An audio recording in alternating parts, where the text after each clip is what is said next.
ஆண்டவரும் இரட்சகருமாகிய இயேசு கிறிஸ்துவின் நாமத்தில் அன்பின் வாழ்த்துக்கள். இன்றைய செய்தியினுடைய தலைப்பு, நான் உனக்காக வேண்டிக் கொண்டேன்.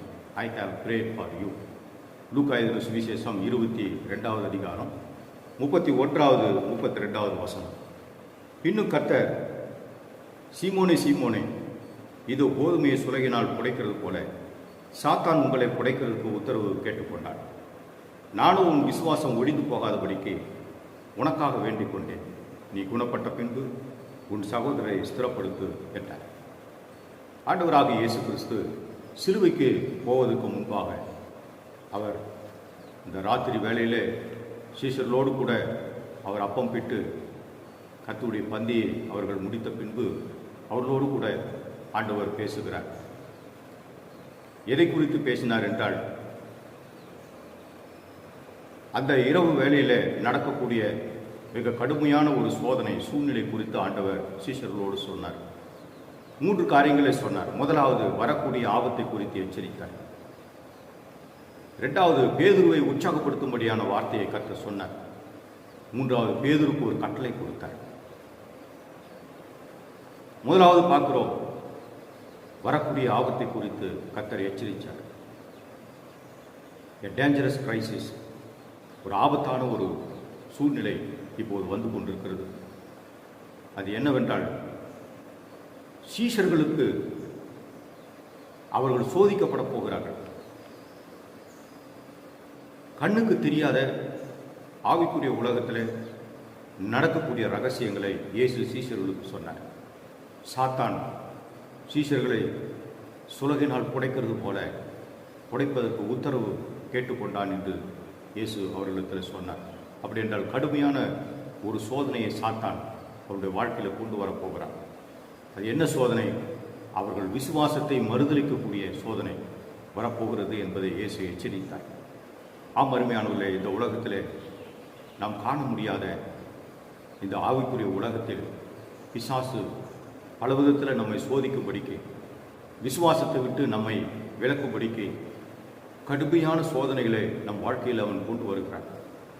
ஆனாலும் ஆண்டவராகிய இயேசுவானவர் நாம் தொடர்ந்து விசுவாசத்தில் நிலைத்திருக்கும்படிக்கு நம்மை எச்சரித்து போதித்து அவர் நடத்தக்கூடிய கர்த்தராக இருக்கிறார். ஆகவே சீஷர்களுக்கு ஆண்டவராகிய இயேசுவானவர் இந்த எச்சரிப்பை ஆண்டவர் கொடுத்தார் என்பதை பார்க்கிறோம்.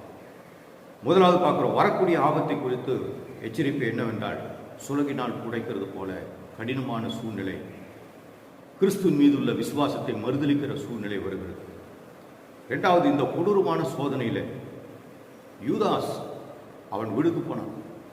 விசுவாசத்தை மறுதலித்து இயேசுவை காட்டி கொடுத்து மரித்தான் என்பதை பார்க்கிறோம். அந்த அளவுக்கு சாத்தான் அந்த யூதாஸை மிக வஞ்சகமாக அவனை கொண்டு விட்டான். அதுக்கு காரணம் என்ன? இயேசு உருவாக்கின இந்த சீஷர்கள், அவர்கள்தான் இந்த உலகத்தில் தேவ ராஜ்யத்தை கட்டக்கூடிய தேவ ஊழியர்களாக அவர்கள் மாறப்போகிறார்கள். கிறிஸ்து சிலுவையிலே மரிப்பது சாத்தானுக்கு மிகப்பெரிய சந்தோஷம். அதே வேளையில் சீஷர்களையும் அவன் அழித்து விட வேண்டும் என்று, ஒழித்து விட வேண்டும் என்று அவன் இப்போது கடுமையான சோதனையை சீஷர்களுக்கும் கொண்டு வர அவன் விரும்பினான். பேதுரு விசுவாசத்தை மறுதலித்தாலும் அவன் மீண்டுமாய் மனம் திரும்பி கர்த்தரிடத்தில் வந்து ஐக்கியப்பட்டான். அவன் குணப்பட்டான் என்பதை பார்க்கிறோம். சீஷர்கள் மற்ற சீஷர்களை விசுவாசத்துக்குள்ள நடத்தும்படிக்கு ஆண்டவர் இந்த பேதுருவை ஆண்டவர் சித்தம் வைத்திருந்தார். பேதுரு எப்படிப்பட்டவராக இருந்தார்? தன்னை குறித்து அறியாதவராக இருந்தார். பீட்டர்ஸ் இக்னோரன்ஸ் ஆஃப் ஹிம்செல்ஃப், தன்னை குறித்து அறியாத ஒரு மனுஷனாக இருந்தார். ஆகவே முதலாவது நம்மை குறித்து அறிந்து கொள்ள வேண்டும். சைக்காலஜியிலே அது சொல்லப்படுகிற 3 காரியங்கள் என்னவென்றால், முதலாவது, know yourself, know oneself. முதலாவது, நீங்கள் உங்களை குறித்து அறிந்து கொள்ள வேண்டும் என்று அதில் சொல்லப்படுகிறது. 2வது, நோ காட், கர்த்தரை குறித்து நாம் அறிந்து கொள்ள வேண்டும். 3வது, know how to do goodness, நாம் நன்மை செய்ய அறிந்து கொள்ள வேண்டும். ஆகவே இந்த 3 காரியங்களை குறித்து சொல்லுகிறதை பார்க்குறோம். அதுபோல் முதலாவது, நம்மை குறித்து நாம் அறிந்திருக்கோம். நம்முடைய பலவீனம் என்ன, நம்முடைய பலம் என்ன, நம் ஆவிக்குரிய வாழ்க்கையில் நம்முடைய விசுவாசம் விசுவாசத்தில் நாம் எப்படிப்பட்டவர்களாக இருக்கிறோம் என்பதை நாம் அறிந்திருக்கிறவர்களாக இருக்க வேண்டும். இரண்டாவது, கிறிஸ்து அவனை குறித்து நன்றாக அறிந்திருந்தார். பேதுருடைய பலவீனம் என்னவென்று இயேசுவுக்கு நன்றாக தெரியும். ஆகவேதான் எப்படியாகிலும் இந்த பேதுருவை இந்த விசுவாசத்திலே நிலைத்திருக்கும்படிக்கு அவரை எச்சரித்து போதித்து அவரை மீண்டுமாய் அந்த விசுவாச பாதையில் நடக்க வைப்பதற்கான முயற்சிகளை ஆண்டவராக இயேசு எடுத்துக்கொண்டிருந்தார். பேதுருடைய பலவீனம் தன்னம்பிக்கை, செல்ஃப் கான்பிடன்ஸ். அவன் தன்னையே மிகவும் நம்பினான். அவர் சொல்கிறார், 33வது வசனத்தில் வாசிக்கிறோம், அதற்கு அவன், ஆண்டவரே, காவலிலும் சாவிலும் உம்மை பின்பற்றி வர ஆயத்தமாக இருக்கிறேன் என்றான். இந்த கடுமையான சோதனை நிகழப்போகிறது என்பதை இயேசு எச்சரித்த போது கூட அவன் தன் மீது நம்பிக்கை உள்ளவனாக, நான் அப்படி செய்ய மாட்டேன், நான் அப்படி இருக்க மாட்டேன், நான் எப்படிப்பட்டவனாக இருப்பேன், சாவிலும் காவலிலும் நான் உம்மோடு கூட இருப்பேன், அந்த பாடு துன்பத்தை நான் உம்மோடு கூட அனுபவிப்பேன் என்று அவன் சொன்னான். கர்த்தரை சார்ந்து கொள்ள வேண்டும். அருமையானவர்களே, நாம் ஆண்டவராகிய இயேசுவானவர் நம்மை எச்சரிக்கும் போது நாம் ஜாக்கிரதையாக நாம் அவரை சார்ந்து கொள்ள வேண்டும், நாம் அவரை பற்றி கொள்ள வேண்டும், அவருடைய வழியிலே நாம் நடக்க வேண்டும். 54வது வசனத்தில் பார்க்கிறோம், பேதுரு தூரத்திலே பின் சென்றார். இயேசுவை கைது செய்த பின்பு அவரை அண்ணா என்கிறவனுடைய பிரதான ஆசாரியனுடைய வீட்டுக்கு அவரை கொண்டு போகிறார்கள். அப்பொழுது அவன் அந்த இடத்துல தூரத்திலே இயேசுவை பின்பற்றினான். அவன் சொன்னது என்ன? காவலிலும் சாவிலும் நான் உம்மை பின்பற்றுவேன் என்று சொன்ன அந்த பேதுரு இப்பொழுது அவன் இயேசுவை விட்டு ஓடி போயினான். தூரத்திலே அவரை பின் சென்றான். 3வது காரியம் பார்க்கிறோம். 57வது வசனத்தில் ஒரு ஸ்திரீ அவனை பார்த்து, நீயும் அவர்களில் ஒருவன் தான், நான் அவர்களோடு கூட உன்னை பார்த்திருக்கிறேன் என்று சொன்ன பொழுது ஸ்திரியே அவனை அரியன் என்று மறுதளித்தான். இதுதான் பேதுருக்கு வந்த மிகப்பெரிய சோதனை. இயேசுவை அறிந்திருக்கிறதை எனக்கு தெரியாது என்று மறுதளிக்கிற மிக கடுமையான ஒரு சூழ்நிலை. ஆம் அருமையானவர்கள், அப்படிப்பட்ட சூழ்நிலைகள் இந்த உலகத்தில் விசுவாசிகளுக்கு அதிகமாக வரும். நாம் எச்சரிக்கையாக இருக்க வேண்டும்.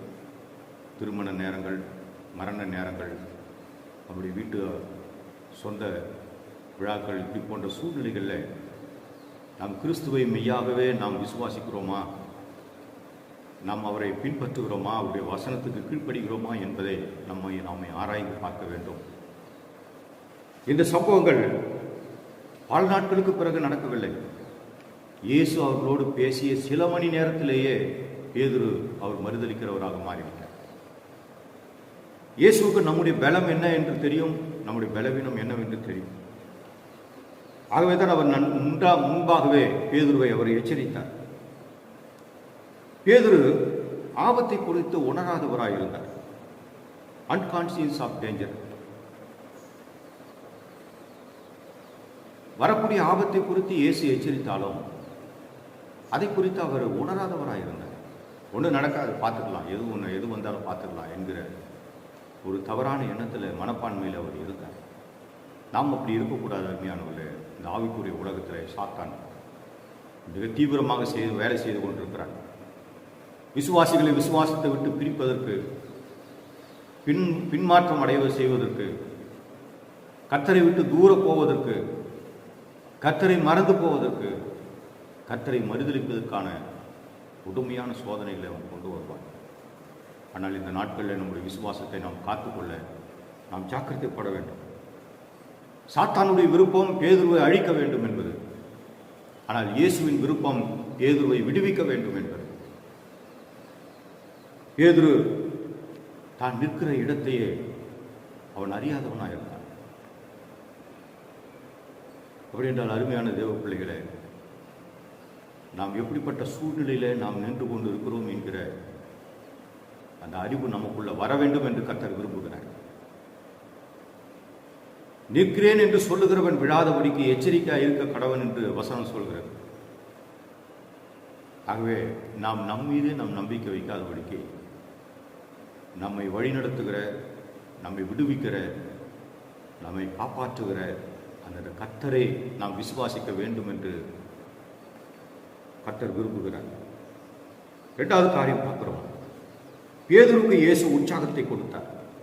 Jesus gave him an encouragement.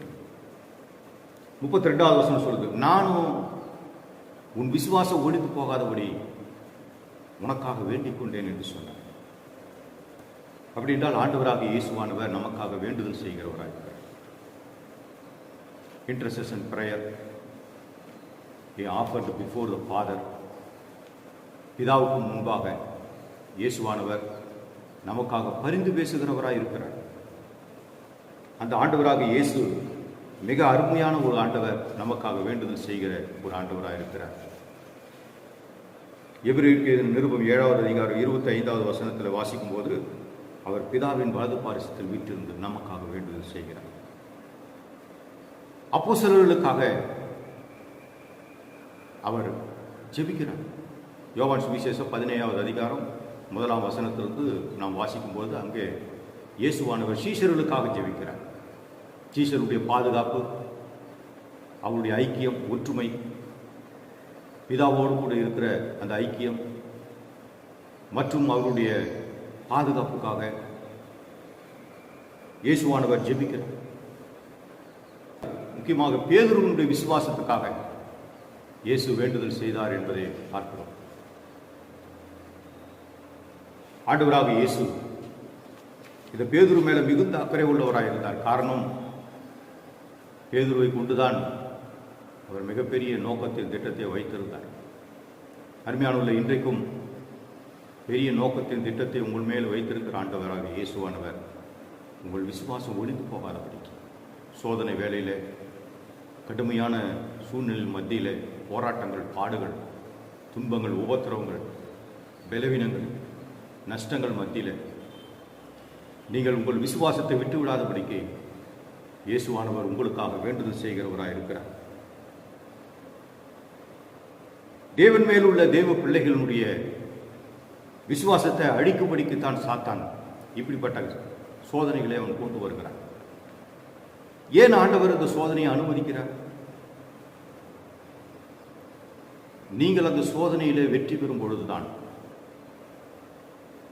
பலவீனமான விசுவாசிகளுக்கு நீங்கள் ஆறுதலாக இருக்க முடியும். உங்களை போன்ற கஷ்டப்படுகிற, நஷ்டப்பட்ட, பலவீனப்படுகிற, துன்பப்படுகிற விசுவாசிகளுக்கு ஆறுதலாக இருக்கும்படிக்கு ஆண்டவர் உங்களை இந்த உலகத்தில் சாட்சியாக நிறுத்த விரும்புகிறார். பேதுருக்கு ஏன் இப்படிப்பட்ட ஒரு கடுமையான சூழ்நிலை, சீஷர்களுக்கு ஏன் இப்படிப்பட்ட கடுமையான சூழ்நிலை இயேசு அனுமதித்தார்?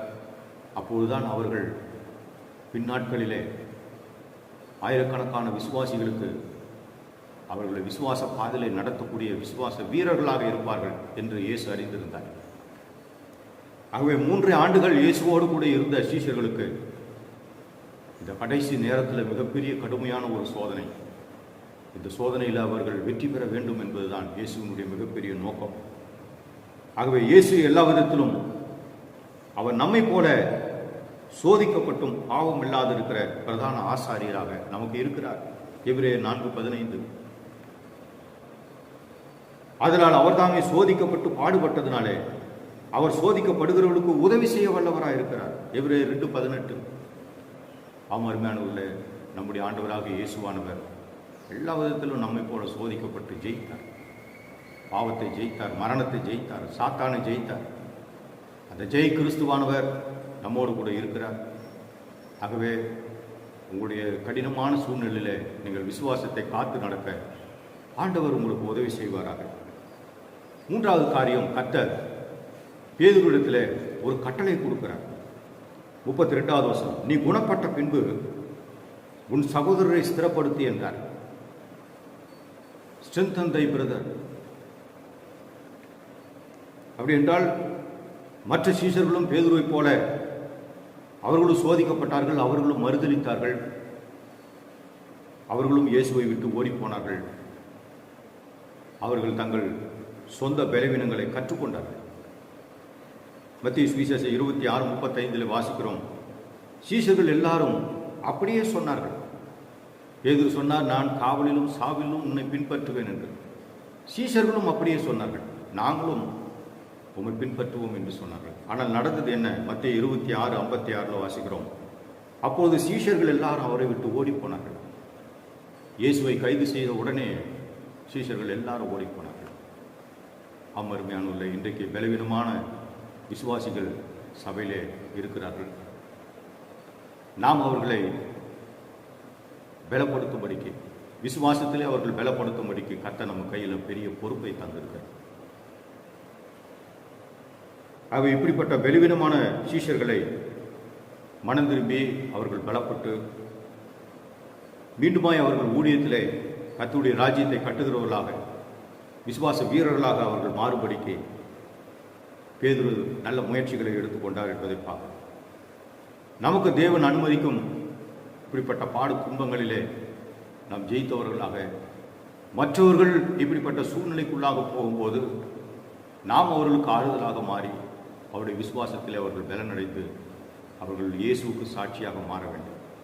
இயேசுவின் ராஜ்யத்தை கட்டுகிறவர்களாக, இயேசுவின் நாமத்தை மகிமைப்படுத்துவர்களாக, இயேசுவுக்கு சாட்சிகளாக அவர்கள் மாற வேண்டும் என்று நாம் பிரயாசம் எடுக்க வேண்டும் என்று ஆண்டவருடைய வார்த்தை சொல்கிறது.